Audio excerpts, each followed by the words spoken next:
Hello, my peeps, and welcome back to Passionate People and Preposterous Peeves. We are shin deep in season 2. I am your host, Ike. And before we get too far underway, I'd like to ask you one question. Do you enjoy this podcast? If so, would you mind doing me a favor and make sure you're subscribed? And then if you still have the energy, if you could like or share this podcast, that would be terrific. Now that that is out of the way, may I introduce you to the amazing, nay, radical guest we have today, Jeremiah Holds.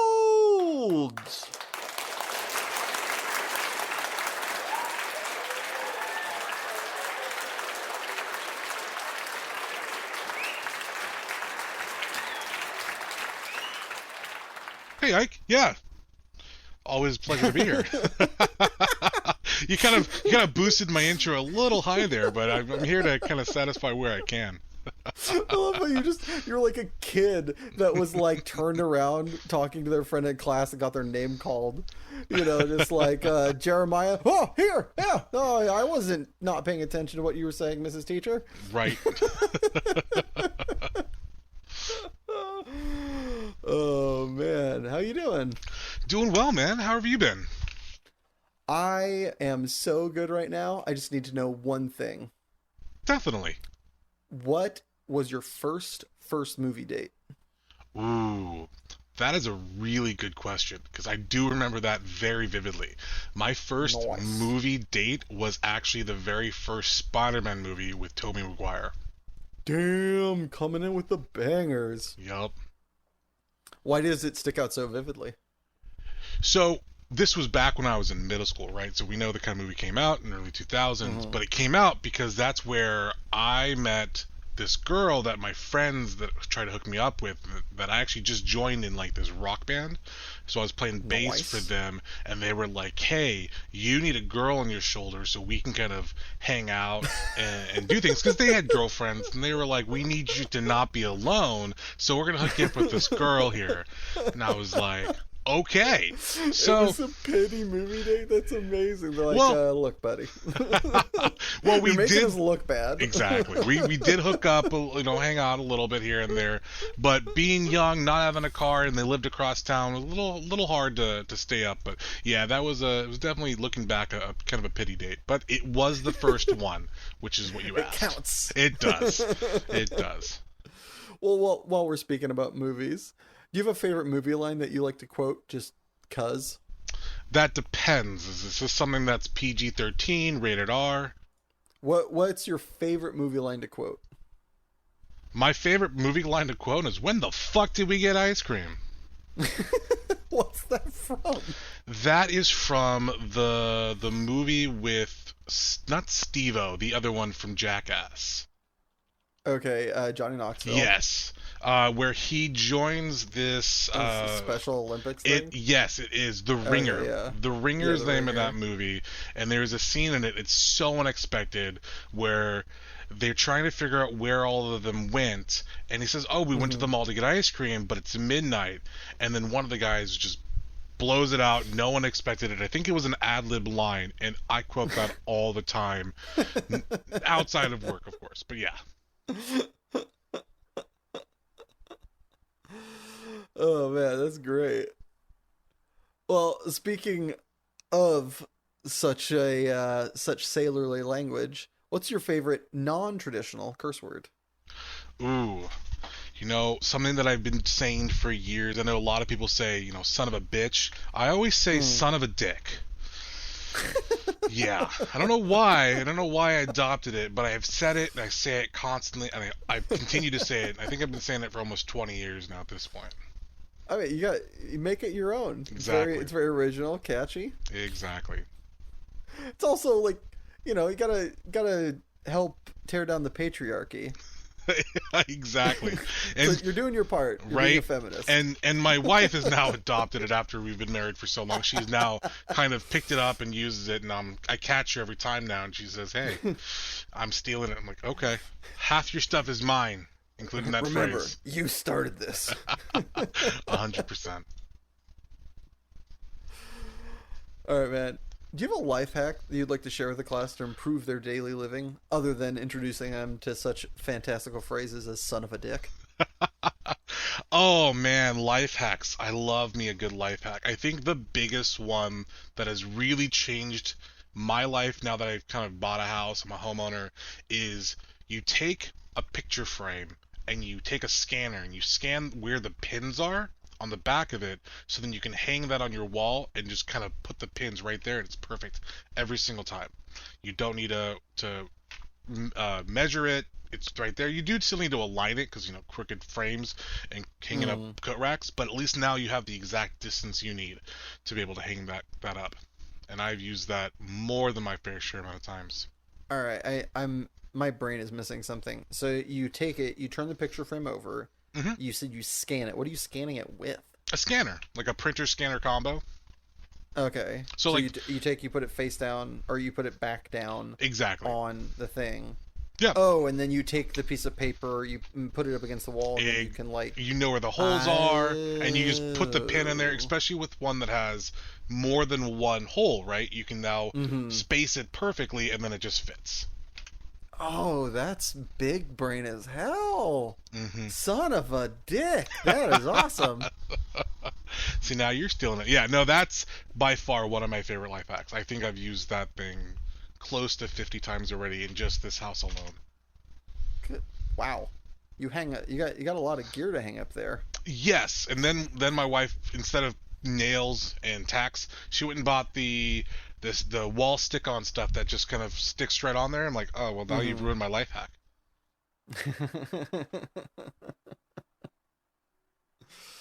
So other than hanging so many paintings and accolades, what is your favorite non-exercise thing that you have to force yourself to do?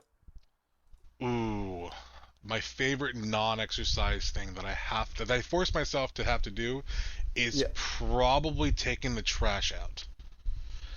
Just every week. You actively enjoy taking out the trash? Oh, actively enjoy. Oh, I thought it's your favorite thing, like, that you do, but like you have to force yourself to do it. For example, I enjoy the end product and like the middle meat of writing, but getting myself to sit down and to start like writing a screenplay is just murder. I would rather do 1,000 like suicides or something, like, just impossible. Just the idea of doing that is just so. Okay, I thought you said don't like to do it. I got exercise and don't do kind of like ingrained in my brain. No, you don't. You don't not like to do it. You just have to force yourself to do it. Gotcha. No, that makes a lot more sense now. I was like, man, this guy loves taking out the trash. Respect. Can we be roommates? Right. I think one of the things, like, so over the pandemic, I started playing disc golf more and more, and I love it, right? I enjoy doing it. It gets you exercise. The problem is once you're there, it's going to be about 3 hours of your life walking, and your feet are going to get tired. At the end of it all, you feel great, right? Unless you scored really bad. But at least from there, you can say you did it. But waking up early and going out there, it's just been a little harder with age, right? So. But again, once you're on the course and you're playing, it's great until your back starts to go out, and then not so much. You gotta lug around that like that Trader Joe's bag with like 5 discs in it. Oh, it's a little more than that. I think I've got about 20 discs that I carry around, and 20? You gotta have some discs to do kind of certain things, right? You've got 3 or 4 different putters, you got some mid ranges, you got some drivers, and they all do certain things, right? Some kind of go to the left, some kind of go to the right. All depends on how you throw them, the power. There's a lot that kind of goes into this whole disc golfing thing that I was really surprised to find out over the last a year and a half that I've been playing. It sounds like you got conned by somebody that works at a disc golf shop. I got conned by some friends, and they were like, you should do this sport. It's really cheap. It's really easy. And, a couple $100 later, I'm like, this is not cheap. What the hell is wrong with you guys? Well, they were the guys that have like 2 or like 3. That's why they thought it was cheap. They don't have 20. Exactly right. No, so but it's fun. It's good. It's good exercise, good collecting, and each disc kind of does something special. No, nothing like walking around somebody's lawn and picking up a piece of rubber. Am I right? Right. I will say though that technically it is cheaper than like traditional golf, right? I'm spending $20 on a disc Fact. versus $300 on a club, so Yeah, a little bit and you're also not buying like it sounds like each disc you have is about like the cost of like a week's worth of balls. essentially, right? Yeah. Yeah, no, it's not even close. Wise choice going for disc golf, not regular golf. Yes, yes, and it's a little lighter on the bag, and I just converted an old stroller that I had to be able to put the bag in, and it's not on my back. I just kind of, I'm the guy with the jogging stroller with a bunch of discs in it, so it's kind of cool. I love it. Oh, that's so great. Just walk around like, oh, he's taking his kid out for a nice walk, and then you get angry and you like huck the disc in there. They're like, oh my god. Exactly. Well, speaking of inanimate objects, what inanimate object would you be best friends with were it sentient? Ooh, I think this is something that kind of started as a meme a long time ago. It would probably be a lamp, right? Just because I like lighting, I like to make sure that where I am has good lighting. And a long time ago, there was another quote from another movie, Anchorman, that I think a lot of people know is just "I love lamp," right? And that it's a great movie, and that phrase became one of my text alerts on my phone, and I just had it for years. And it would come up so often that I had some friends, like my roommates at the time, would always just call me, "Hey Lamp, come here," or "I love Lamp" every time they see me. And so I had lamps all over my house and stuff. So I think lamps would be something that I would probably want to be friends with, just because you can have so many different kinds of lamps, like the little ones, the big ones. What's your favorite kind of lamp? Like if you were gonna have one that was like, this is my best friend. Are we talking like chandelier? Talking desk lamp? Like a reading lamp. But what's the S tier lamp? 100% it's going to be a ceiling fan light, right? Okay. Because again, Yeah. it's providing you some cool air, and it's still providing you light. Like, chef's kiss. It brings the room together and keeps Exactly. it chill.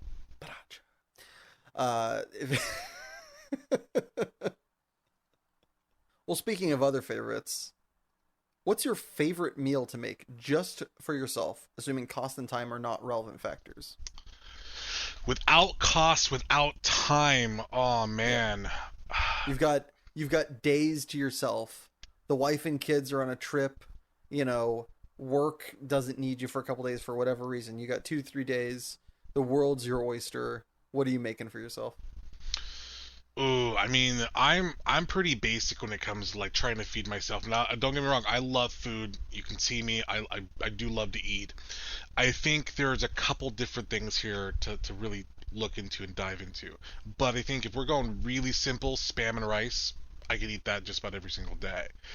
So just easy, right? Just some spam, some rice, and you can kind of adjust that based on how you're feeling. You want a little spicy, you want a little salty, you want a little flair to it, add an egg, why not?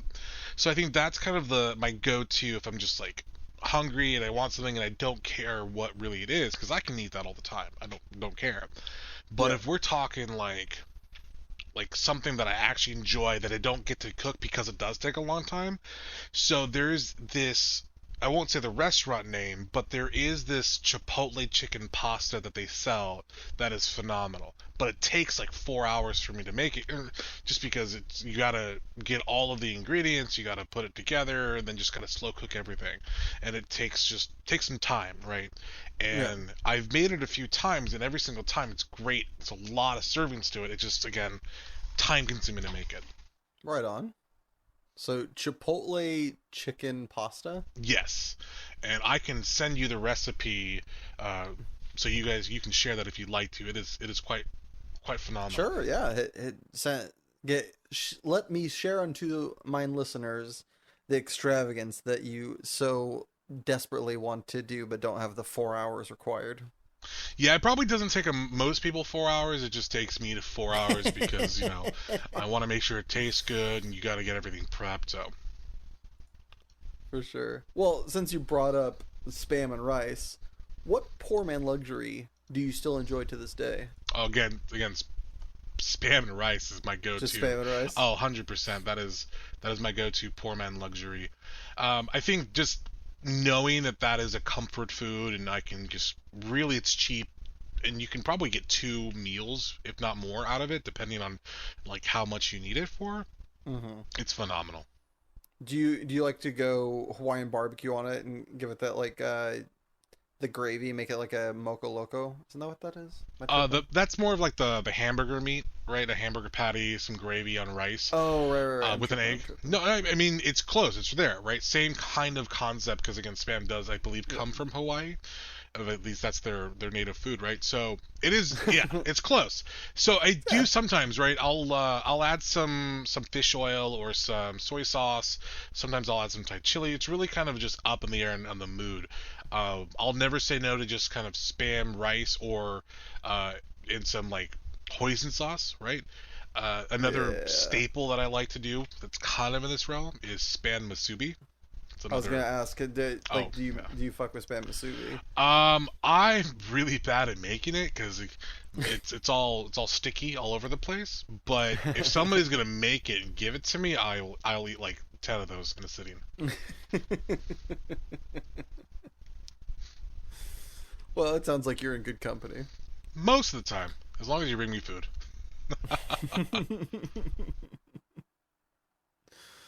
Well, speaking of good company, I'm gonna give you this theoretical. You're going out to a party and you want to look extra.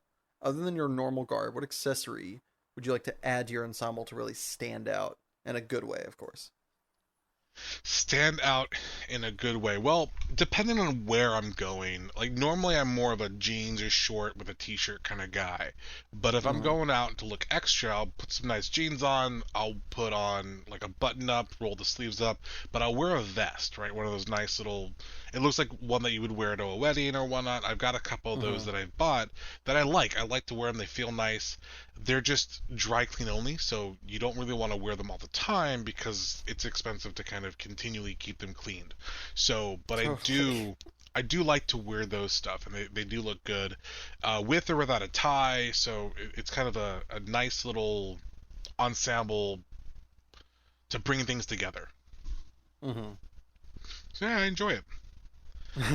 I think the other thing is, watches is another thing that I like to wear, and I wear a watch that you can change the band on. So based on where I'm going, I'll change the band from more of a sports to more of a chain, color matching it. So kind of keeping that all Jeez, how many all together. bands you got? Four or five. So we just All kind of right. making sure, like again, you got the black band, the silver band. You keep some other bands just to kind of match ish. You don't want to go too far out, but you kind of allows you to not make it stand out or stand out if you Totally. want to. Yeah. Who's someone you've never met, alive or dead, that you'd like to have lunch with? Oh man, alive or dead that I'd love to have lunch with. Now, is this a lunch where I get to just have as many questions as I want? We can kind of chit chat, or is this more of a You you have two you have hours? as many you can ask as many questions as you want. You get to choose where you're taking them as well. Gotcha. That is a really, really hard question to answer because there's so many smart, intelligent conversators that you want to be able to sit down and talk with, right? And I think really two come to mind here, and I'm probably just narrowed this down to one, but it would probably have to be J.R.R. Tolkien. I think he is somebody that I would just love to be able to see how his brain works when it comes to writing. Mm-hmm. And he outlined the basics for writing for so many people out there. He's kind of that Mm-hmm. godfather that just stands out. You can't really add him to a list of favorites because he's so phenomenal. And I think that's amazing. That's a really good answer. Where are you taking them? What we getting to eat? For him, I would probably go and take him to like a nice steak restaurant. Right, I think I'm pretty sure he's not vegan, but I think he would be somebody that would enjoy a nice meat on the menu. Mm. Well, with steak, occasionally some psychos will get A1 steak sauce. So I gotta ask now that I've created this horrendous ham-fisted segue, if you were a condiment, which do you think you'd be? Probably barbecue sauce. I think that is the most universal sauce in my opinion because it can go on so many different things and still kind of not be something that I get sick of. And there's so many different varieties of it that I think that really helps. What's your go-to barbecue sauce? Ooh, a habanero chipotle barbecue Yeah. sauce. Yeah, I like it a little You're spicy. more of a you prefer spicy as opposed to sweet. I do. I do prefer the spicy over sweet. Not to say that sweet is bad. I would just rather have that because it kind of stimulates the taste buds a little bit more. And there's other things that can kind of cool you off, right? Like potato salad, right? That kind of cools the palate a little bit. So Are you one of those people that do you like taking like the coleslaw or the potato salad and never putting it like in like a barbecue sandwich, or like, food's meant to be separate? I don't mind when food touches. I think food. No, not touches like incorporate. I mean, like you take like there's certain Oh, barbecue exactly. sandwich where you put like they'll put coleslaw on top, or you can't put coleslaw on top. Oh no, definitely. I think again, like I said, I don't think food's not allowed to touch.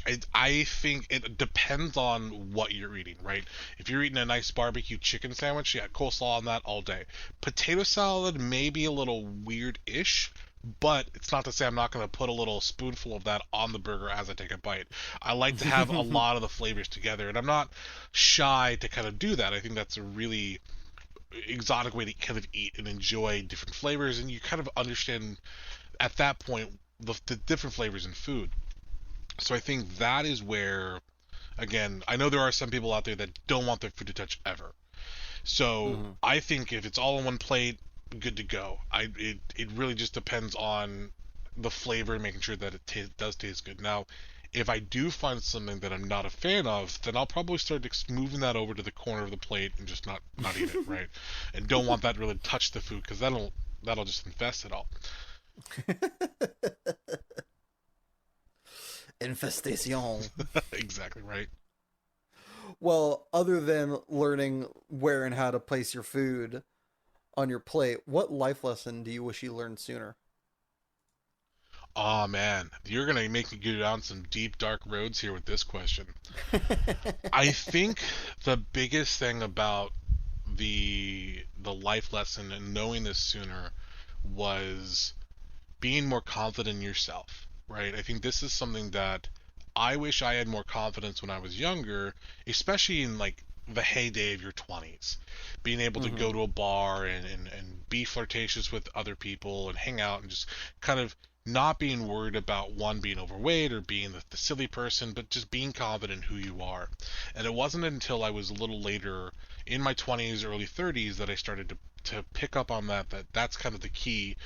Being confident really drives the crowd around you, right? If you wanted to be Hmm. that person who runs the crowd and you run the environment that you're in, you have to be some level of confidence shown to where it kind of irradiates from you and other people pick up on that and then they become more confident and then you can give them compliments and then they feel like the compliments are genuine. I think that's a Mm. big thing, right? Because again, I like to promote people up. I don't like to tear people down, and I want to make sure that the levels of energy that I bring, others around me can match, and also being because that's where the fun comes in. And I Hmm. think that if everyone's having fun, you're having a good time. So I always try to make sure who I'm working with or who I'm hanging out with, I can help boost them up to where their energy levels are there as well. Because again, you're only having as much fun as the weakest link at that point. Hmm. So, is there around the same time, like you were talking about being in high school and like wishing you were more confident? If somebody made a movie of your life, what time period of your life would you want it to encapsulate? Would it be high school? Would it be now? Is there some time in between? Is it earlier? And who would you want to play that role? Oh man, that's a good one. So it'd have to be my early 20s, like 21 to 25 range. I think that was probably the time where I mean, not to say that I had the most fun. I think Mm-hmm. fun changes as you age, right? Because different things become fun. But that is the time where I think a lot of who I am now and who I've met and hung out with and who I've kept being friends with over the last 15, 20 years, kind of really stimulated through that time frame. That's where I was traveling a little bit, with hanging out with some friends, hanging out with you in several places as well, right? And I think that would have been probably the most interesting to most people. And then moving into like maybe a second or sequel into my 30s as I grew older and grew into a parent and got married, had kids, who I'd want to play it. See, you can't really pick somebody who's super big, right? Because if I Why would, not? Robin Williams, hands down. But he's not one, alive. But two, you didn't set that as a stipulation.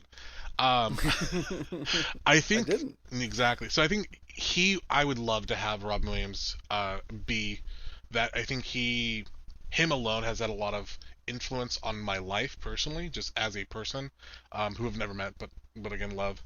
But at the same time as well, I think he'd be able to encapsulate so much of every aspect: the pain, the fun, the laughter. He's such Mm-hmm. a versatile actor that I Mm-hmm. think he'd be able to play the role phenomenally.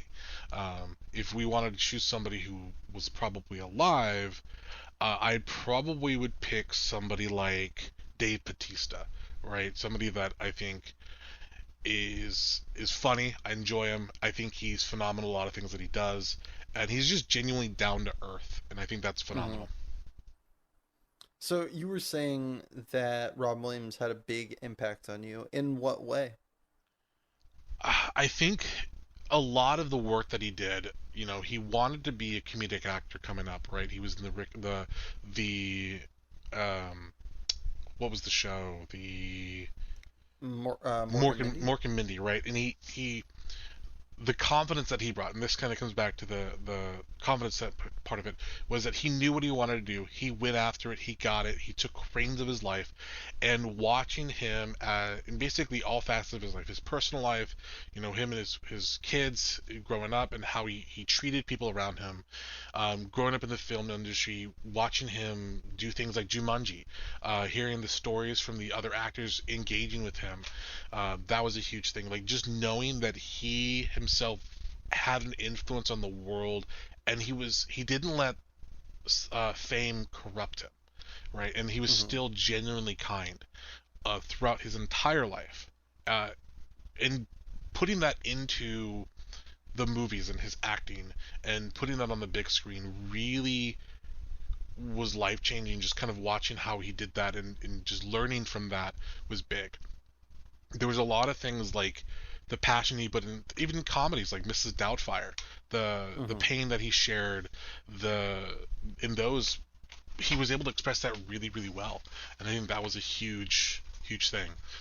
Um, learning. So, Go for it. oh, sorry, I didn't mean to cut you off there, but you were talking about how Robin kind of pursued something and like that made a very big impact on you. Is there a job that, like, kind of on the flip side of that coin, is there a job that you wanted to pursue or did pursue somewhat, but you're very glad you didn't get or didn't follow up on any further? Yeah, there was a couple jobs. So when I was in college, my major was mass media communications. And if you don't know what that is, basically that's radio. So I used to work at a radio station as an intern, unpaid, obviously, but I loved it. I loved working at the radio station. You get to meet Who some doesn't love being a slave? I mean, really, exactly, right? it's the Free best form free of labor. living. And it was awesome. I loved it. I loved every aspect of it. I went to concerts. I went to events like UFC events. I was part of the uh, all just delivering all sorts of cool gifts to people who showed up to the van and gas stations we promoted at. It was fun. I got to meet the DJs. I got to play pranks with the DJs on live radio. Again, it was a blast. But the problem is that it was just that. It was just a fake life. And a lot of these people put up these facades to kind of give the audiences more than what they actually do, right? A lot of the radio hosts that I knew made a lot of their money through promotions, through commercials, and through these events. They didn't make a lot of money through the actual job itself. They had to promote themselves, they had to sell themselves, even to the point where they became something they may not have wanted to be. And that was Yeah. something that I think I didn't want to be somebody that I didn't want to be, that I didn't know who I wanted to be at that time. And I was still kind of impressionable at that time, early 20s or late teens, like 1920ish time frame. That was just a big thing to really see that side of the coin and be on the other side of that curtain. And I did pursue it for a little bit, and I know people that I was an intern with that did become DJs for a little bit of Mm-hmm. time.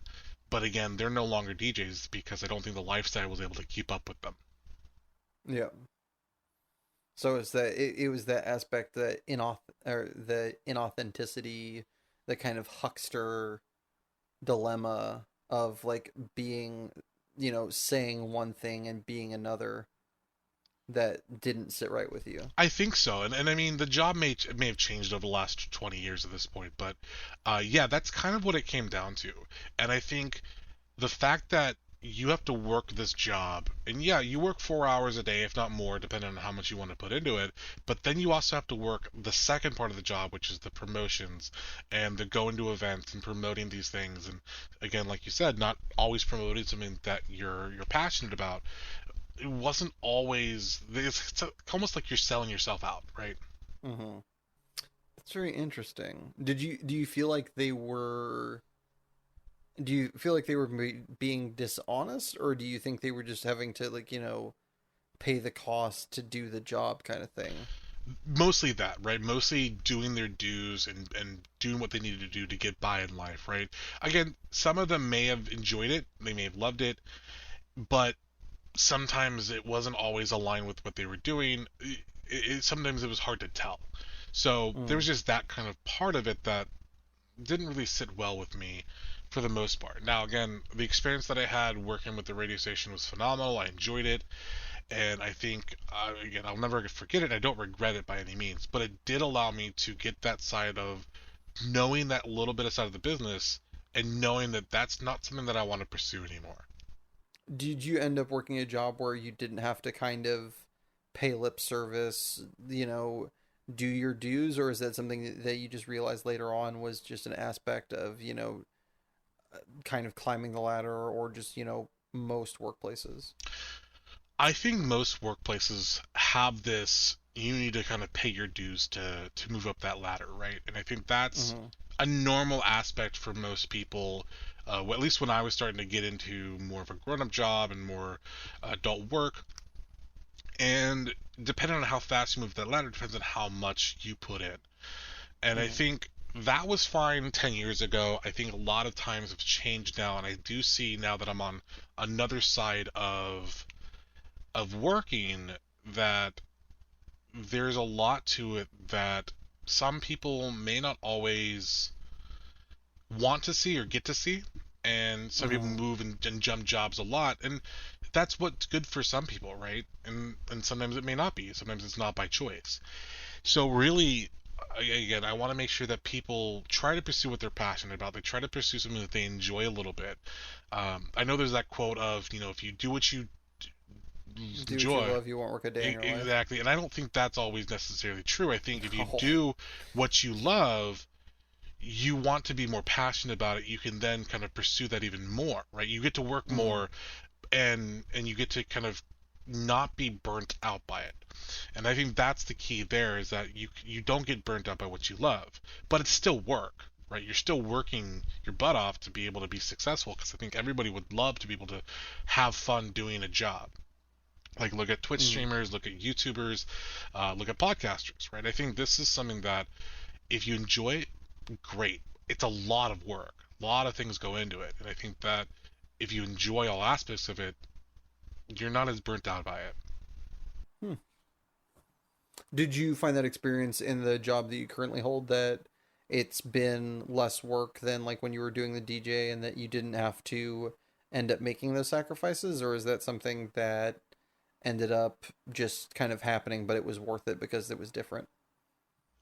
My current work is more difficult than the radio DJing, but again, I have a little more passion that I can put into my work, and I do allows me to be a little bit more creative, and again, I'm not as burnt out by it that I would have been with all the other aspects of the radio DJing. Mm, awesome. Well, with a job that sounds like it takes as, more work than DJing, you must have a lot of, stuff that you'd like to do but haven't gotten around to. So that makes me wonder what media, whether it be book, graphic novel, TV show, movie, or video game, have you been putting off that is next on your to consume list that you just can't wait to break open? Ooh, you know what? I I consume media in a few different ways, right? Like I like movies, I like TV shows. I've been doing a lot of audiobooks recently, and that audiobook thing is kind of an interesting thing, and I'm glad I started getting into this the last couple of years, and it just doesn't seem like it's fast enough for me. Like I think with movies and with TV shows, you can kind of catch up with the media as much as you want, right? It's there, it's Mm-hmm. quick.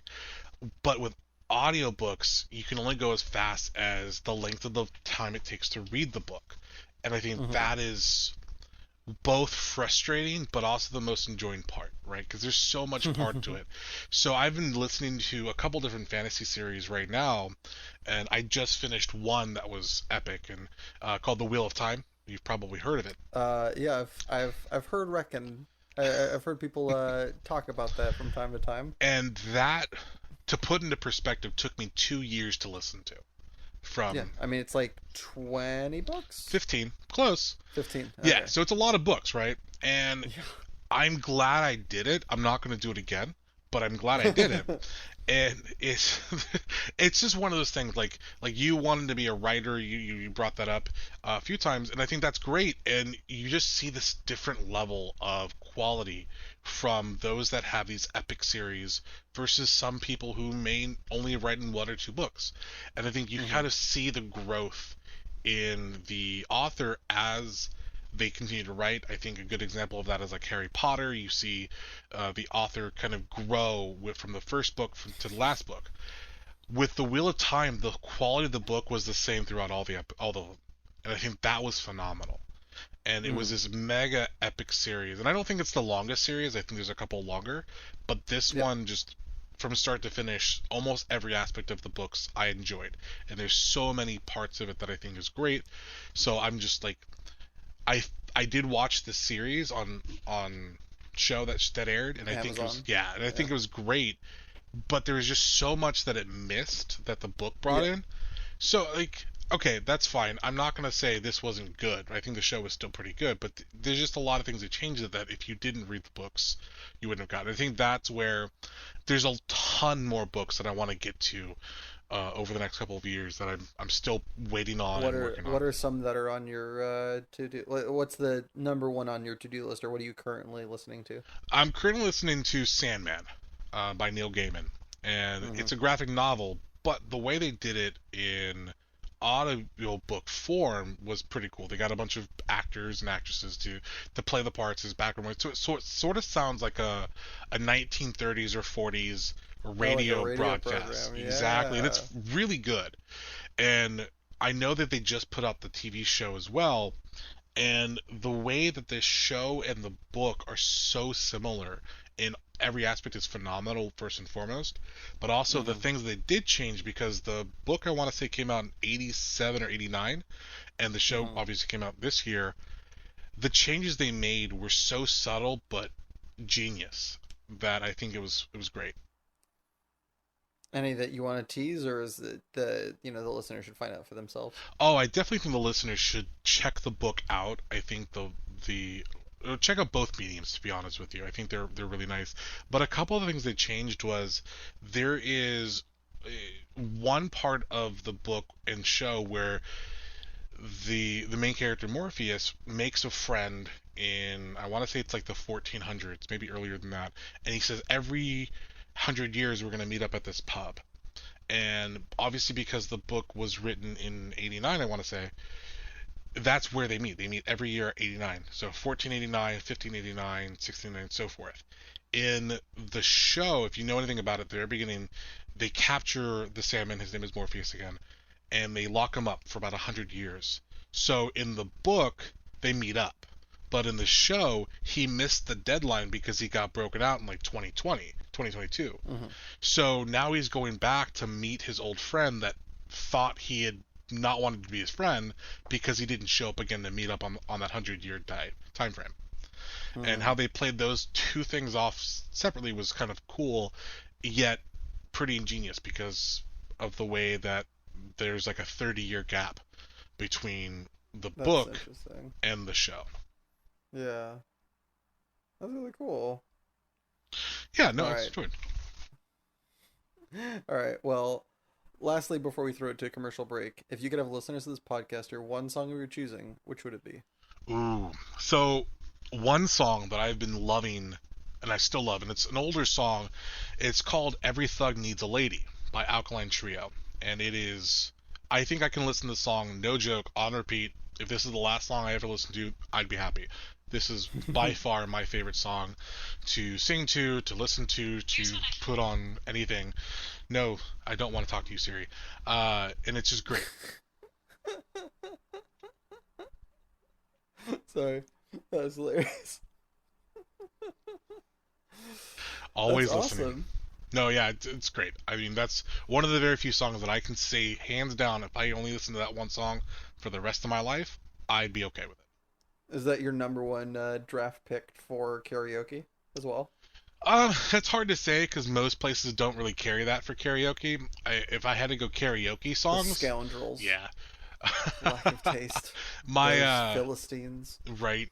No. I think my favorite go-to karaoke song would probably be "Mr. Brightside" by the Killers.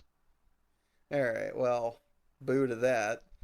So as we throw it to our first break, feel free to stick around and enjoy the Totally Real commercial, or take a minute to enjoy Jeremiah's favorite, "Every Thug Needs a Lady" by Alkaline Trio. Or if you really wanted to hear a song from a previous episode, check out the playlist on Spotify, Passionate People and Preposterous Peeves Podcast, Song Rex. It's a long title, I know. Don't worry, there's a link in the description. Either way, see you in a jiffy. Hey you. Yes, you. Yes, I'm talking to you. Have you ever wanted to record audio? Or perhaps fiddle with recorded audio? Maybe even record audio of a fiddle and then fiddle with said audio? Well, now you can with OLDESchool? With all the run-of-the-mill bells and whistles, you'll be confusing yourself with a tech in no time. But won't that cost lots of money? 'Cause with my snow-blowing habit, I can only afford it. It ain't gonna cost shit. OLDESchool is free and easy enough to use that even a snow-blowing son of a gun can use it too. Welcome back, everybody. So, Jeremiah, what is your passion? Ooh, you asked me this question, and I thought of this question for a very, very long time. And it always circles back to the same thing, right? Like I said earlier, I'm a dad. I have two kids, a 6-year-old and a 3-year-old, and I could not tell you. They were not cheap. You bought them at auction. Boy, howdy. That 3-year-old went for a pretty penny. Yes, and now I can't pay people to take her off my hands. I could not tell you, and I don't think everybody really wants kids or doesn't need kids. That's completely your choice as a person if you want or do not want. But I think once my first kid was born, my life changed, and I knew that I wanted to make sure that she was healthy, that she was happy, that she never needed to want for anything. Albeit like random, like exotic things, but I wanted to make sure that she had things that I didn't have. She still hasn't got that pony, huh? No pony. But in reason, right? And then the second one came along, and again, that feeling never shifted, right? Again, I wanted to make sure that my kids were happy, were healthy, they didn't want for anything out of reason, and growing up, it was hard for me. I knew from an early age that my parents struggled, and they did what they could do, but there were still things that I would love to have had. I've seen other kids have that I was jealous of, and that's just part of growing up. I get that part of it, and I'm not trying to say that I want to spoil my kids, but I want to make sure that they have a childhood. They don't grow up too fast, and I think that's really what it came down to. Is I really wanted to make sure that my kids could say that yes, I had a good childhood. They don't come back and say, hey, you never did this with me, you never did that with me, you ignored me as a dad when I was, trying to get your help to play with. And that was a big turning point for me, just knowing that I wanted to be there for them or be able to give them things that I couldn't get. So again, I love my kids to death, and then it moved beyond that, right? I wanted to make sure that I could help kids and I could help those in need that couldn't help themselves. And that was a big thing that I really started to grow more passionate about, started donating to certain charities that really helped with this. One of them, some people may or may not have heard of this, but it's called NCMEC, and this stands for the National Center for Missing and Exploited Children. This is one that not a lot of people know about, but they kind of have a sense, but it's for when kids are kidnapped or they just get lost, no one knows where they are. So this is what helps to fund that investigative work in the United States. And I think it's huge, right? It's a close passion to me, and I think it's something that, again, I want to make sure that kids get to be kids. They don't grow up too fast. They don't lose that childhood spark, per se. Yeah. So before you were a father, did you ever do any like charity work or give any donations, or were you ever intrigued in kind of giving back to that sector of our community? Or is that something that came after being a father? I didn't really understand it until becoming a father, right? You don't really know like how much of an impact even the smallest group. I mean, when they go to the store and you buy something like, oh, do you want to round up to donate? And I said, yeah, most of the time. Yeah. Like it's fine. But it wasn't You're a human, not a monster. Right? So, but it wasn't until the impact itself wasn't understood until I became a father. And I think that was the big difference, right? So that changing point in my life really drove me to kind of then pursue this more outside of the normal grocery store or the just like average confines. Exactly. So before you, or when you had a kid, was this, I promise I won't share this with your parents or with your children, was it like kind of accidental, like had a great night with the lady and hey, we're preggo, and like, oh yeah, I guess this is happening now? Or was it kind of premeditated where you're like, just these are the days where we are the most parenty, wink wink, quotation marks, how did that occurrence assimilate itself into your life? Oh man, so it's kind of an interesting story. So I had met my now wife actually on a couple dating websites. Well, not a couple, but one. I just kept following around from one dating website to another, and I was like, this is the one woman. So it's one of those things, you don't know it yet, but exactly right. No, so like she, you have to like somebody, then they like you, and then they tell you that you like somebody, and then you just kind of reach out, and then you start that whole discussion thing right on the line. And I just learned that she'd moved here, so from Georgia. So we talked on the app for a little bit, then we moved to phone numbers, then we met the real person, and it was all really quick, right? So after the courting period or whatnot, and whatever you want to call it, we became official boyfriend girlfriend. Then a couple years go by, I proposed. I gave her dad some goats. We have handshake. A cow, a sack of potatoes, and we're all good to go.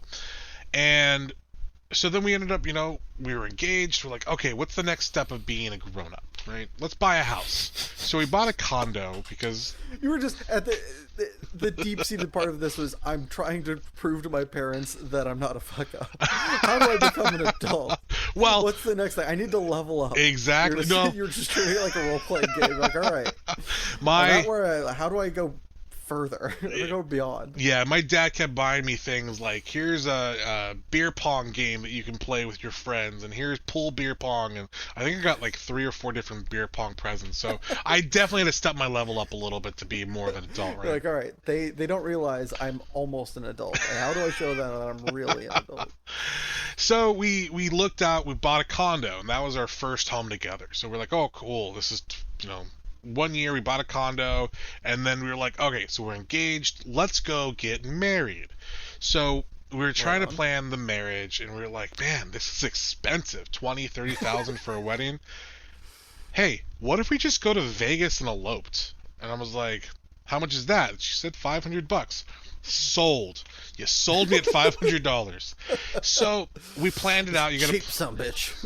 well, let's back up before we say it's cheap here, because we had to travel to Vegas and we drove, right, and that was a 10-hour drive. That was expensive on gas.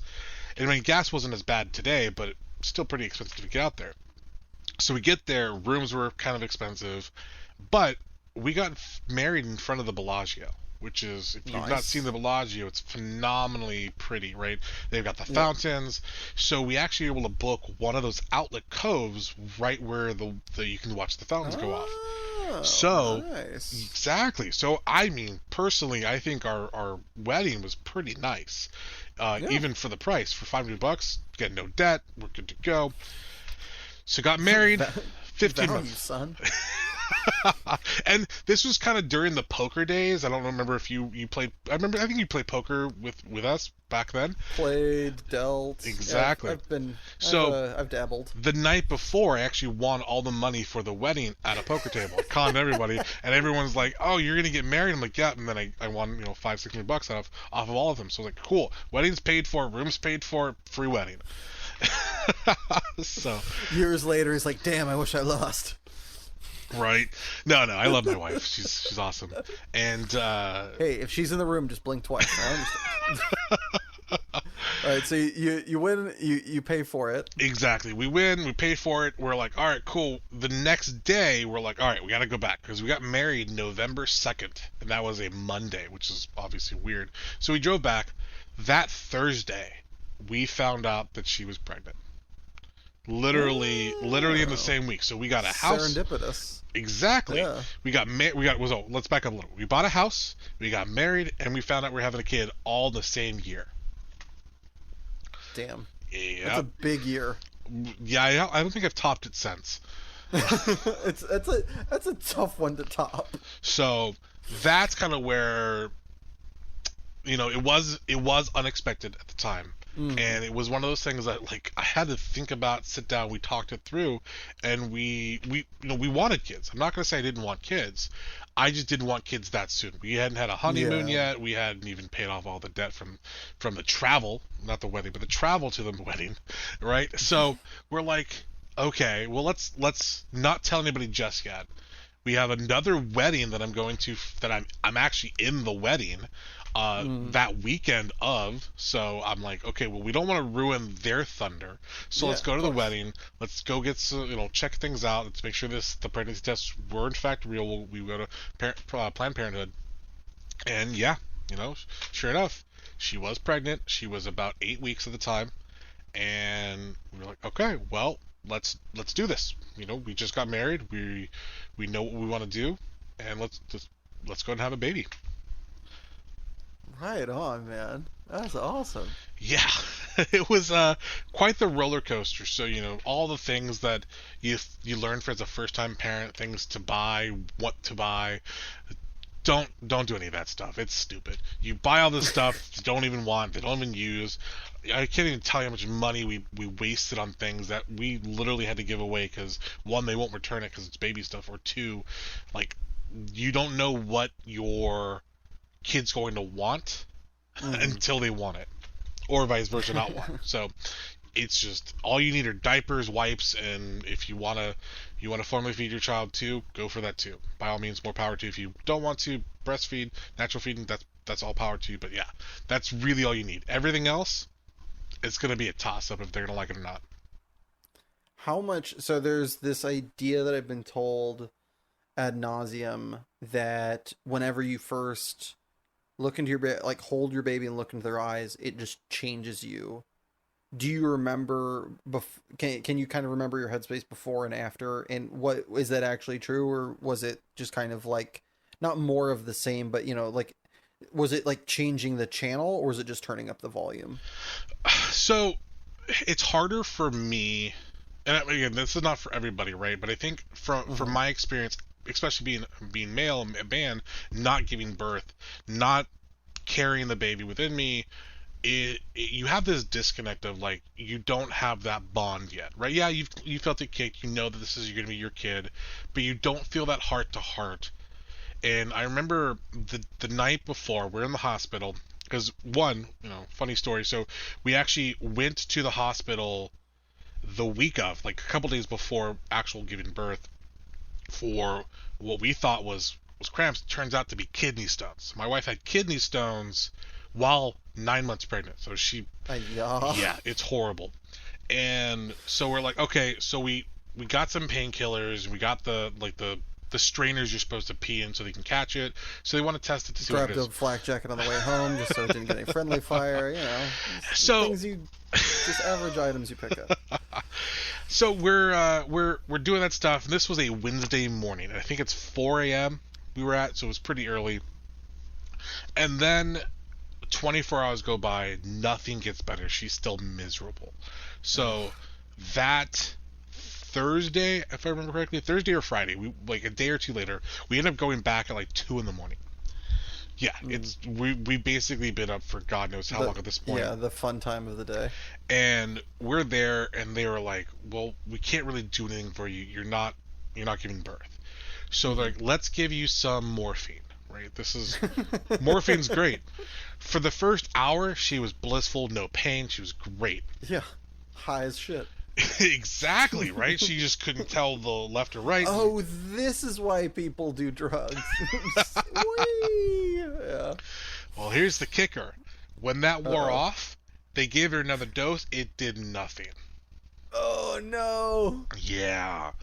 So they were like, okay, well, we can't let you go home in this kind of pain. We don't know. So we're gonna go ahead and admit you. So we were in triage, and anybody who's had a kid knows kind of what that is. It's just like this waiting room for those that are pregnant who are about to give birth, right? They're waiting for a room to open. So we eventually got a room. It was actually a really nice hospital room, which was surprising. And there was They exist? Yeah, it had a bed for me because they always forget about the dad. So I had a bed. I slept phenomenal. I didn't really go anywhere because it was just me and her at the time. And so they were like, okay, this is where you're at. Do you want an epidural? And they're like, she's like, no, I want to wait for a little bit. They're like, okay, well, we got to put these things on you to monitor the baby's heartbeat. It's like, okay, perfect. Well, they gave her some other different type of pain meds. It wasn't morphine. I don't remember the name of it, but I think it starts with a D. And that was kind of working for her. She was able to sleep a little bit. But then they got like these weird heartbeats from the baby. And I was like, so I got scared, right? Because like, oh, wait, what? Weird heartbeats? And they're like, oh, it's fine. I'm like, no, you can't just start with that and say it's fine. Like, that's not how this works. And so from there, we were like, okay, well, what can we do? And this was Saturday morning at this point. So we've already been in the room for like 24 hours. And they said, well, we can induce you. And there's a couple ways they would do this, but they wanted to make sure that she wanted to do a natural birth. It was like, fine, it's your body, you can do what you want. I'm okay with whatever your decision because you're the one doing the work. So seems wise. Yeah, I'm not trying to piss off a 9-month-old pregnant lady. 9-month pregnant lady. It's not on my list. And eventually we came to the point like we're waiting. There's no progression. So they were like, okay, what we're going to do is we're going to go ahead and pop the sack. And this is just kind of really pushes the whole thing forward. And still nothing. So now we're looking at like 11 p.m. at night. She's already been in labor for God knows how long, 40 plus hours. And so like, okay, so here's the deal. You can try pushing. So you need to be at least 10 centimeters to push. She was around 8. So like we can try pushing, or we can go ahead and do what's called a non-invasive or non-emergency cesarean, right? C-section. And she's like, no, I don't want that. I'll try pushing. Turns out my child was already stubborn, had her head turned. She wasn't coming out. Ooh. Yeah. So we go with the C-section. We already got the epidural, so she finally caved for that. That moment when they said we need to do the C-section, I was like, oh crap, this is real, this is happening. They gave me this suit to put on, and that's kind of where mentally for me things started to change. And I acknowledge that that was the key there, because it's like midnight at this point. I'm now worried for both my unborn child and my wife in this hospital room that I'm now waiting for them to escort me back into the room for. So this is kind of where my headspace was at. So then they eventually, what felt like eternity, they came and got me, and they brought me back to the surgery room. I had to put gloves on, had to put the mask on, and put everything on, so I'm all sterile. And there she is, like on this table. They're pulling the baby out, and then you hear that cry for the very first time. And I want to say it was like 2:58 a.m. It was around that time. You hear that cry, and that's where things started to get really surreal for me, because then they put her in a heating lamp, and you kind of see her go from this little like scrunched up ball because she still thinks she's in the womb to like just start stretching to a full-fledged chicken sandwich. Yes, with potatoes and fries and the whole shebang. Babies look like potatoes, I'll be honest with you. When they're furled out, they look like a potato. Just the cutest potato I've ever seen in my life. Sometimes. Maybe not always the cutest I hadn't potato. eaten in a while. I brought over butter. The doctor looked at me funny. I was like, oh, right. Wrong eating. Yeah. So that's where things clicked for me, right? And I didn't yet feel the passion that I do now, but like you start to feel that love of your child kind of flow into you a little bit here. And I was like, okay, well, no matter what happens from this point forward, I am this child's dad. I am going to do what I can to make sure that they remain happy within reason, right? Obviously, not everyone can stay happy, otherwise happiness isn't real. But I want to make sure that they never go without to a point, right?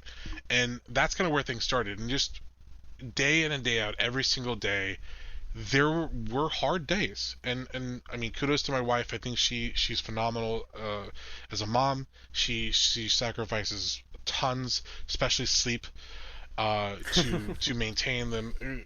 I worked full time. She stayed home with the baby at this point, and she would let me sleep in, and she would be up every 2 hours feeding this kid like clockwork, changing diapers while I worked full days, and got home and I was able to spend a little bit of time with both of them. And she was definitely, it was very rough. And so that's kind of where that spark of fatherhood for me really stimulated from. Now the second one, that one was planned. We did plan the second one. We were like, okay, well, if we want a second one, we have to start now, because we want to kind of have them close in age to where they kind of like each other, and they're kind of in the same interests, which did technically work, right? But you don't really expect how different in personalities two humans that you and your significant other make can be. Yeah. My oldest is into butterflies, rainbows, and unicorns and pink stuff. I just learned that my youngest loves metal music. Like, we were blasting Kill Switch Engage or Tool in my car, and my kid is rocking out. And it's phenomenal, because I'm like, this is my kind of music, this is my jam. And the other one's like, I don't like this, can we change it? And the other one's like, no, I want to finish it. It's like, okay. So, how old's the youngest? she's 3. A 3-year-old metalhead. Oh, my goodness. Getting him in young. Yes. That was awesome. Oh, that's so cool. So, when is it that you really started getting into child-based philanthropy with all these acts of kind of community outreach, with the emphasis on children, with what is it, the ssnap.org, with missingkids.org? When after your first kid does that really start becoming a thing, and how were you introduced to it? It's one of those things that, again, like I don't think anybody can say like, oh, kids shouldn't suffer, right? I don't think anybody will say that, oh yeah, it doesn't matter what age you are. Kids are so innocent, they don't know what's going on, right? And you see day in and day out, I know a lot of it's kind of blown out of proportion because media is so prevalent nowadays, but just looking at these kids going through things that they don't understand is just heartbreaking to me. And especially now that I know, like, I would never want to see my child suffer like that. And I know that so far that I've been lucky in knowing that my kids have been healthy for the most part. Like, obviously, Mm-hmm. we had COVID a little bit ago. We all got sick, but I know for the most part, like, I've not been to a point where like it's been detrimental to us. Yes, there's been Mm-hmm. hospital visits. Yes, there's been late nights, but cancer or hunger or just death of a parent, like there's this suffering or lost kids that the one parents go through all the time, or kids Mm-hmm. suffer from without knowing what they did to deserve it. And I think that really is what hits home for me, Mm-hmm. because they don't know what's going on, right? They don't understand. And if we can kind of remove the suffering at any point in any which way, uh, that is a big thing that I want to continue fighting for, to make sure that there is less and less suffering in children. Mm. What would you say is the biggest misconception about being a father and you know, children? Are most of the charities that you're working with, are they in the United States or is it global? Um, the SS Snap one, that one's in Europe. That one's that I donated to actually a friend of mine who did a marathon run to help raise a charity for them, and he was able to raise it. His child was actually in the NICU for a while. Fortunately enough, he was able to take them home after a short stay. But some people aren't always as fortunate. So The NICU, what do you mean? NICU, New Infant Care, it's NICU. It stands for where is it? N- new Neonatal intensive care Yes, unit. that's what it is. You caught me. So, and what this is, it's a location for newborns or premature babies, right? So, Okay, yeah, so yeah. sometimes a child may have a complicated birth, or a birth that may not have always gone to plan. One of her closest friends had a child who had to stay in the NICU for a very long extended period of time, and I won't break their privacy with the actual reasonings, but again, a child shouldn't have to suffer, especially one that just is so new to the world, is suffering this pain and this discomfort without knowing, and it's traumatized, right? There's so many PTSD involved here, to the point where this child could not sleep without hospital sounds playing in their nursery when they were eventually able to leave, right? So this is something that, again, I feel kids should never have to suffer. Now, again, it's hard to say never. There's so many people on the planet, but it's heartbreaking every time it does. And I would like to be able to do what I can to help in those situations. Totally. So, sorry, we kind of took a little brief foray there. My question still kind of stands. What is the biggest misconception about either being a father or working with children's charities? If there's, you can pick one from either, or if there's one from one of them that stands out most that you'd like to kind of spread some light on. Um, the the biggest one that I always hear a lot is, dads are babysitters, or oh, looks like Mm-hmm. the mom's getting a free day. Like, no, I'm a parent first and foremost. I take care of my kids just as, I mean, maybe not just as much as my wife, because she's a stay-at-home mom, Mm-hmm. but I still take care of my kids. I feed them, I take them out, I hang out with them, things like that. But also on the flip side, dads are just as important as moms, especially for Mm-hmm. early child development. And I think that's something that sometimes the relationship doesn't work, right? Sometimes the parents split up. It's unfortunate, but do the best for you to make sure that your child is raised in a conflict-free environment. Again, circling back to this, but again, at the same time, I think that there's always this emphasis on dads are the bad guy, Yeah. and I don't think that's always Also, necessarily true. there's this idea, if I'm understanding you correctly, where there's one parent that's leaned on, and there's one that either people assume or people in that role will act as if, since one person was involved, that therefore that kid has been filled up. and that don't need to, and there's no benefit to them being involved, them being there, them contributing. Yeah, that's the other side of it too, right? I think there is that, like, again, a misconception around that you can get everything you need from one parent. Now, Mm-hmm. this isn't to disqualify single parents or single moms, single dads. I think they are probably the unsung heroes out there.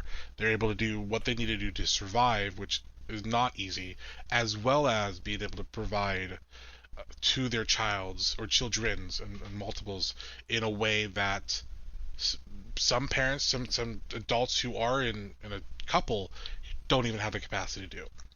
Yeah.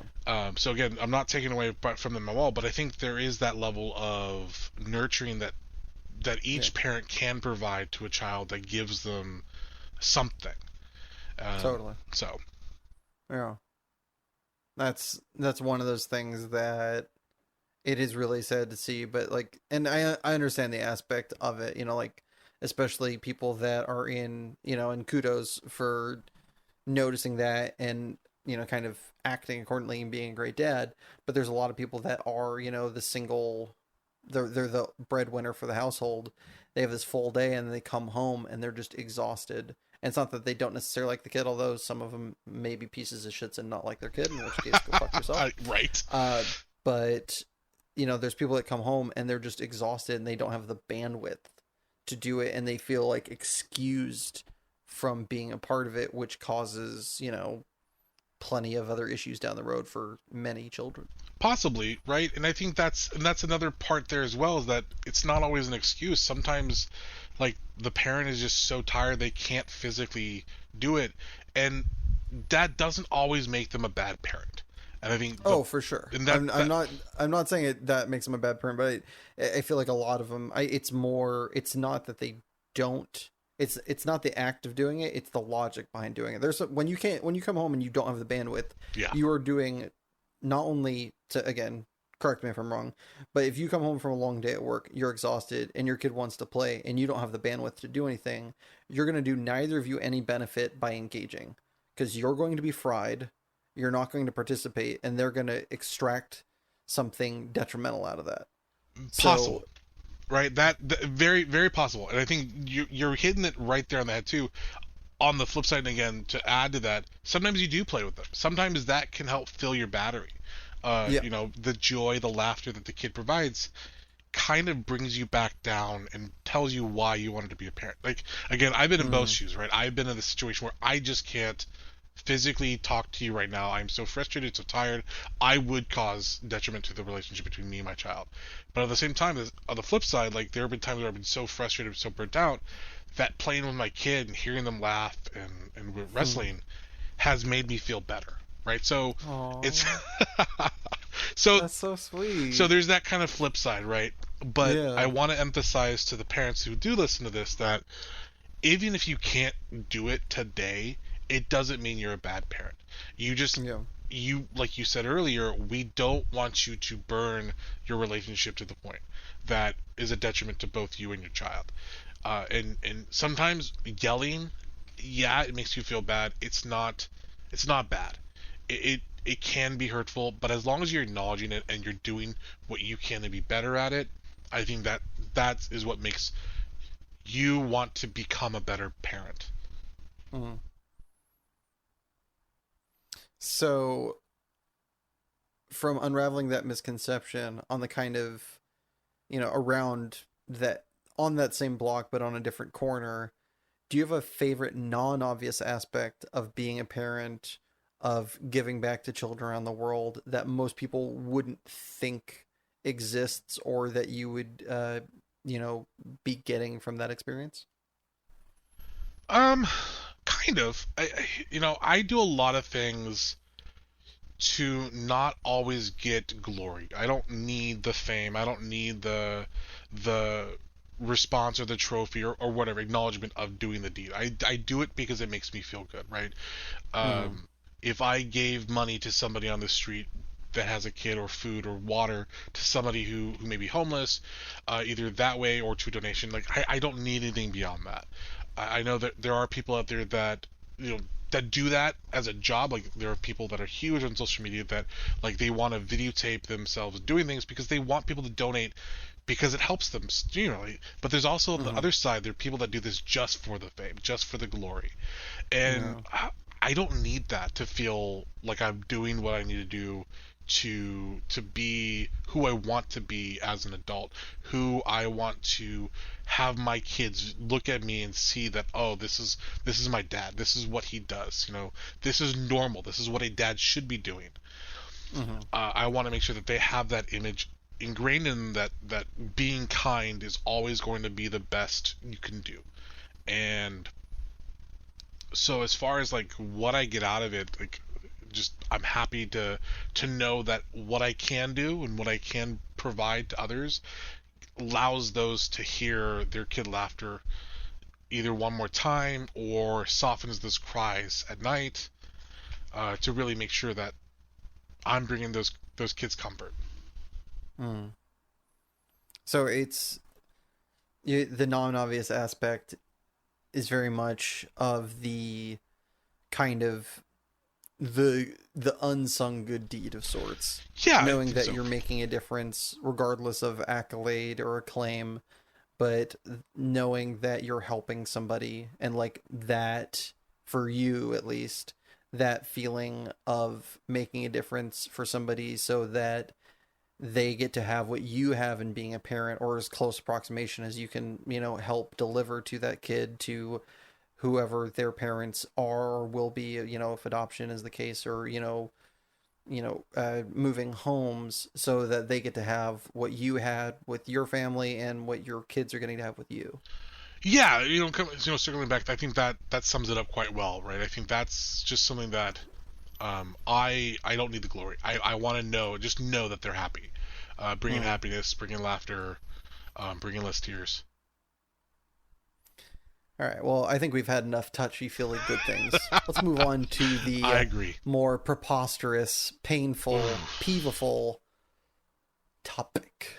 All right, then. So, my guy, what is your preposterous peeve? Oh, man. This, I know this is a little crazy. I know we talked about food earlier, but man, food is, I'm very picky on how it's made. If I see you make it, it's wrong, I'm gonna fix it. I may not always say something. I know my wife a lot of times, but yeah, it's just, oh man. So, for example, let's take a sandwich. Most people know what a sandwich is, right? If you put the meat on the wrong side with the wrong condiment, I'm gonna. All right. So what's the right side for the record? So let's do basic sandwich, right? You got the bread. You got the mayo, You got the mustard. All right, hold on. Are we going top down or bottom up? It doesn't matter. We have two pieces of bread side by side. We got a plate. Let's build the image here.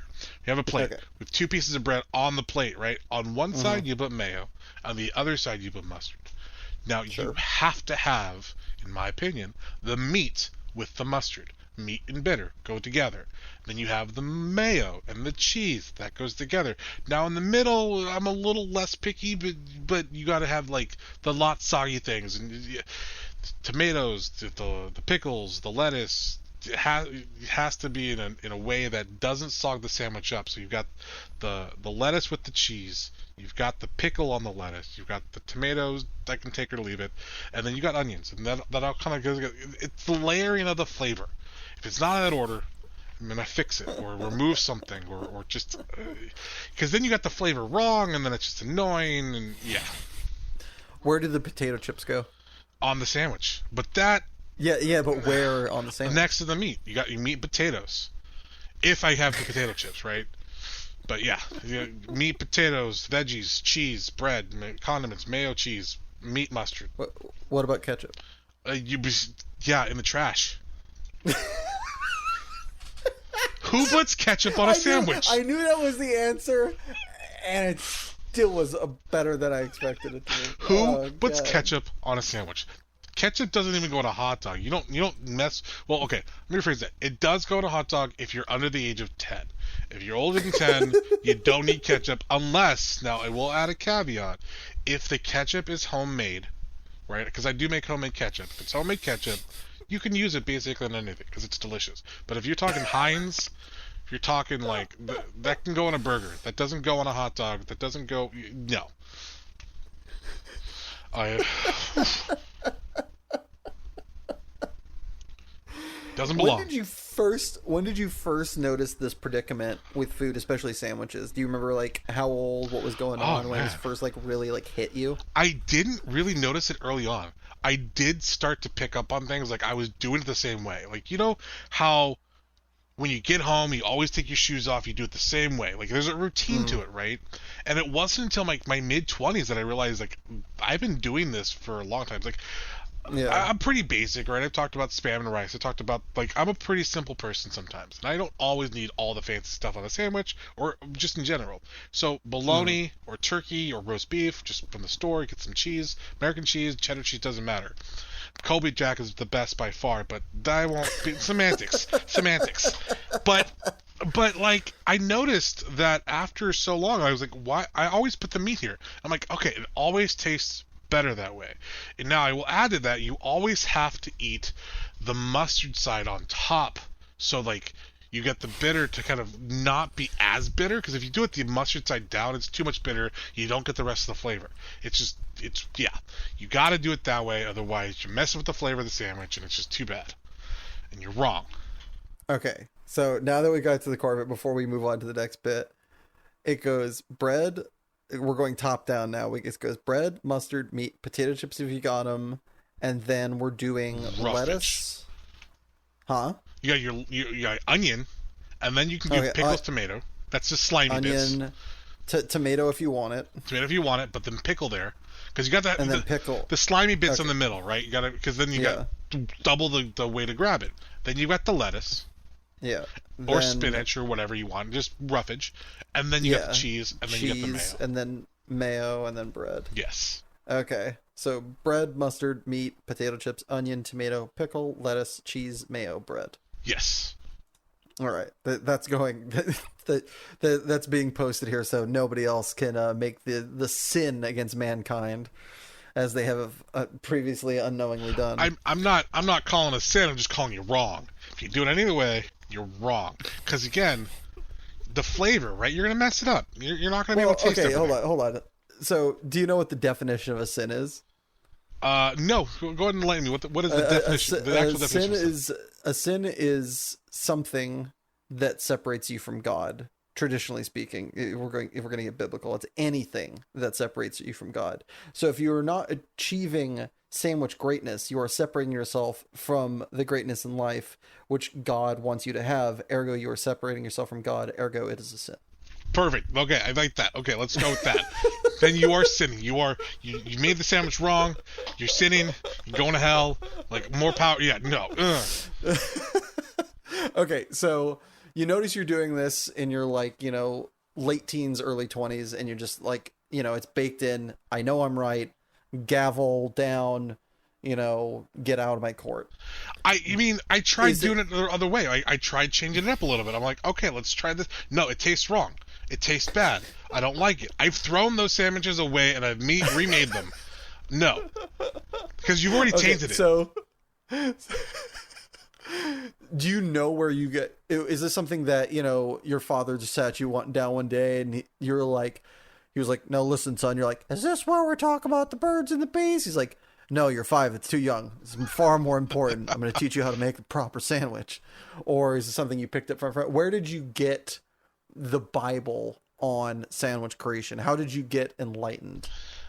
No, that's a great question. I don't think I ever did figure that out. I think this is just something that I was like sitting down, blessed with. Right, it was just given to me by the grace of God Himself, and I was just making a sandwich, and then it kind of clicked. I was like, I'm making 3 sandwiches because I had a couple of roommates at the time. They were like, "Hey, you want a sandwich?" I was like, "Yeah, I want a sandwich." I was like, "Okay, I'll make sandwiches," and I was like, man.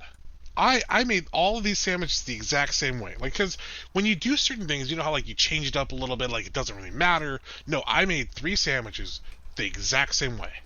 All in the same. And I was like, oh, man, these sandwiches are amazing. I love them.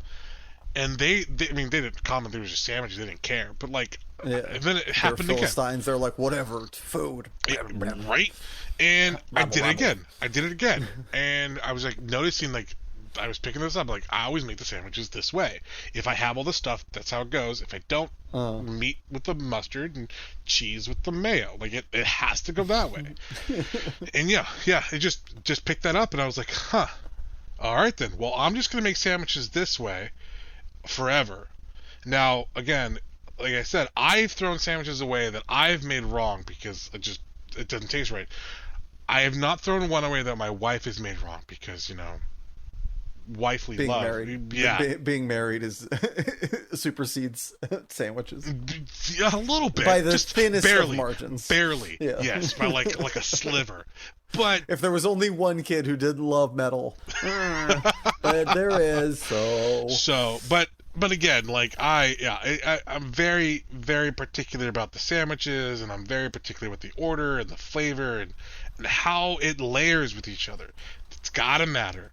And I know it sounds crazy to you, but no, you can taste the difference when it's not built correctly and it tastes wrong. And you sacrilegious pieces of crap can go ahead and call me all you want. You're wrong if you don't build a sandwich though. All right. As a man who loves, you know, Spam in all its many forms, where does sriracha fit on the sandwich? Or does it just go with the mayo? So the sriracha, now you're adding new flavors, right? The sriracha really gets added depending on the type of meat you're eating. You need something that's a little less, like a chicken. If you're eating chicken with sriracha, great. I would make a chicken salad sandwich with a sriracha, but I'd mix that up. But that still goes on the side of the bread with the mustard. Because if you want cheese on it, you got to put the mayo and the cheese on the side, and you're gonna make like that. Okay. But I'm not gonna put sriracha on a bologna sandwich. That's just weird.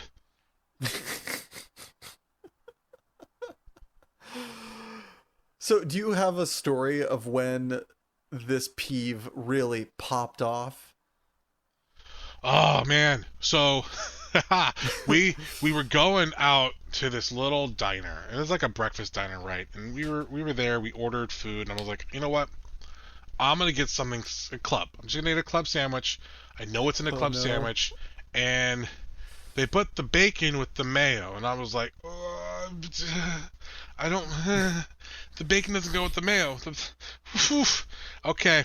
Well, like, my wife saw me, and she's like, what are you doing? I'm like, the bacon's on the wrong side. So I had to take the sandwich apart, put the bacon on the right side, put it back together, and I try to do it subtly so no one noticed anything. And then I was like, okay, I'm gonna just eat it now, and life will be fine. I'm not trying to make a scene, but I'm like, my wife is like, what the hell's wrong with you? I'm like, it's wrong. The bacon, the meat is on the wrong side of the sandwich. It doesn't taste right. So, you know, and you got to change that up. And yeah, no, luckily I didn't make a scene, but my wife was like, I'm not taking you out anymore. You're not allowed at this restaurant. You're weird. How early on was this in your relationship? Probably like, let's see, probably within 2 years or so. Like, we were engaged, but we weren't yet married. Okay. But she still could have seen her way out, and she chose to stick around. Well, we already bought a car together at that point, so she was kind of stuck with me. So she was stuck with the. She was just regretting every day driving. 100%. Like, what have I done? This sandwich thing is gonna go down to hell. This sandwich, man. So, I mean, it's harder to say with other things, right? When you start to meld the flavors with them being cooked or melted, it's a little less transparent because things are melded in that way. And like we talked earlier, I don't care if things touch. It's not a big deal. The flavor's there. But when sandwiches, it's not cooked. It's layered. Yeah. And you can taste the difference in the ingredients, the crispness of the lettuce, the onions, the pickle, you know, it's there. You can't mess with perfection. So, you're the reason that we have deconstructed sandwiches. Yes, I am the reason for deconstructed sandwiches. They saw you do that, and they're like, dude, next time he just comes in, just fuck it. Let's just put all the ingredients on a plate and let him just do his thing. He'll enjoy it more, and we'll have to do less work. Everybody wins. Man, I would be happy with that. If you just give it to me all on a platter, I would make the sandwich myself, and I'd be happy. I'd be okay with that. There's a lot of restaurants you can go to and pay more and get the same thing, but make it correctly. But it would taste right. And that right there not better, key. Right. Exactly. Correct. It'll taste right. The way Jesus intended. 100%. And with that tasty verbal nugget, we're going to head to our second ad break. But don't go anywhere, because when we get back, Jeremiah is going to enter the lightning round. Do you need 100 pounds of butter? Come on down to Company Street Company. What if I need 30 gallons of olive oil? Come on down to Company Street Company. But what if I just want one flatless bird roasted for a reasonable price? Come on down to Company Street Company. Okay, but... Just come on down to Company Street Company. We have everything for a better price. Free snacks, and employees who don't want to kill themselves, or you, because we treat them like fucking human beings. Yeah, but... Yup. Even... Just get your ass down to Company Street Company, where the only sketchy thing we've ever done is enable frozen orange juice hoarders. And we're back. Jeremiah, are you ready to enter the lightning round?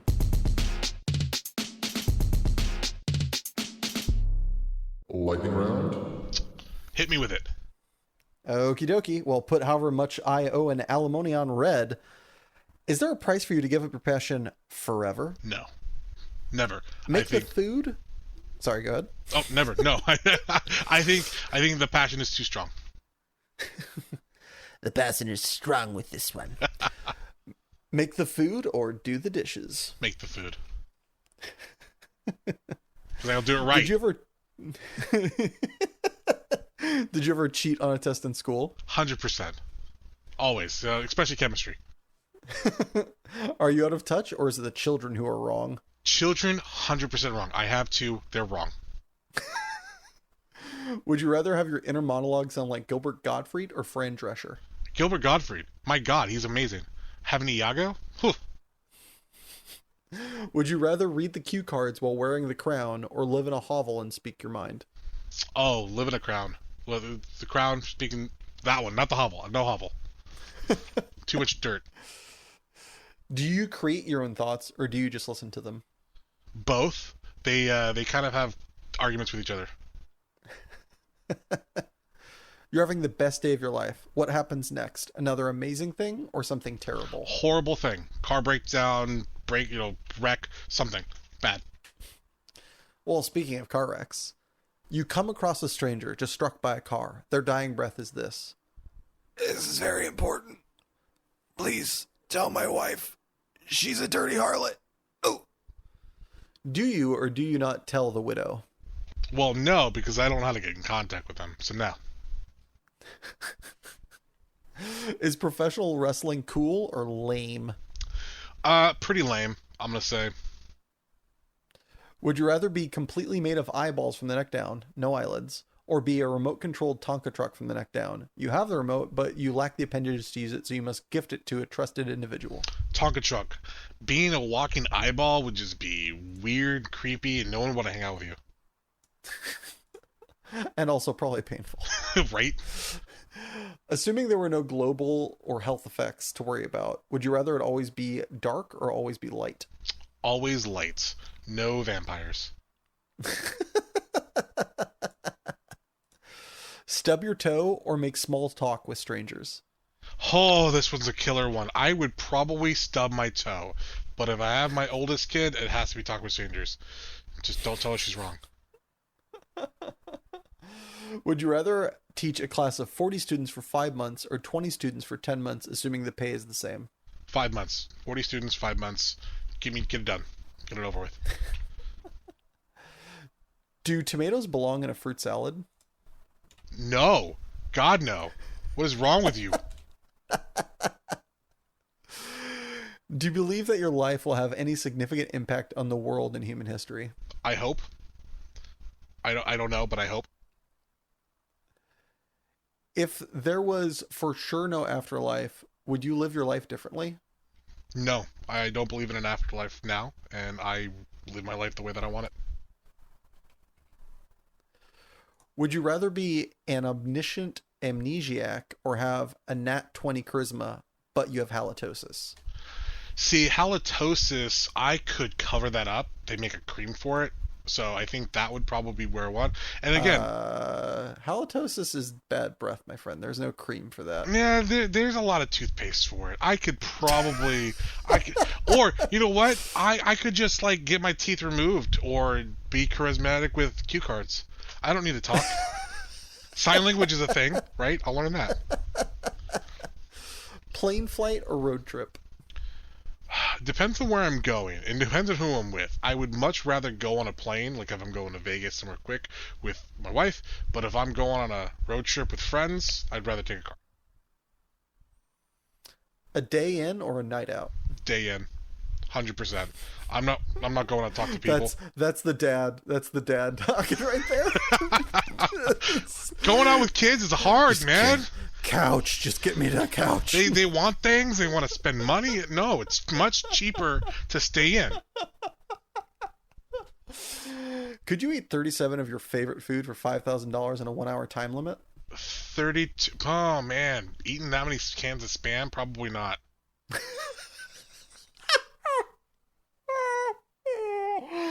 All right. Well, congratulations. You've survived the lightning round. All right. Perfect.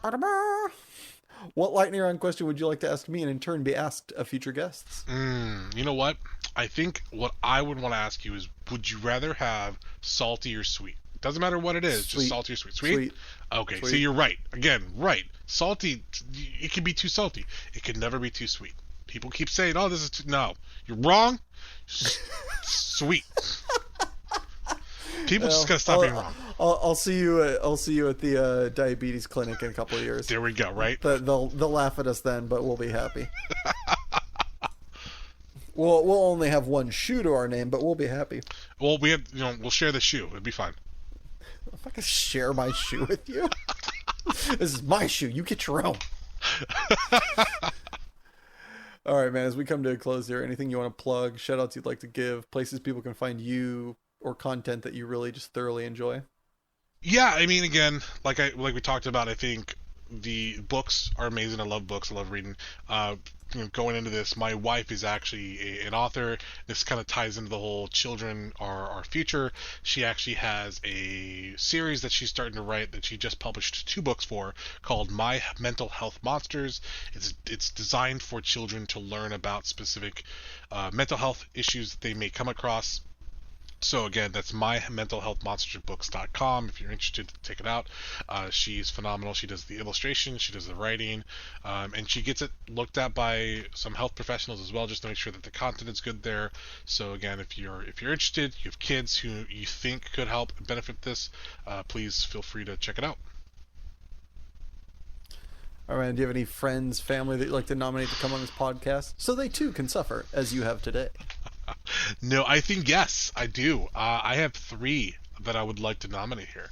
First, hit me. We're going to go with a guy named Adam Tazwhite. I think you and me may know him. He's phenomenal. He's funny. I think he'd be an amazing person to talk with.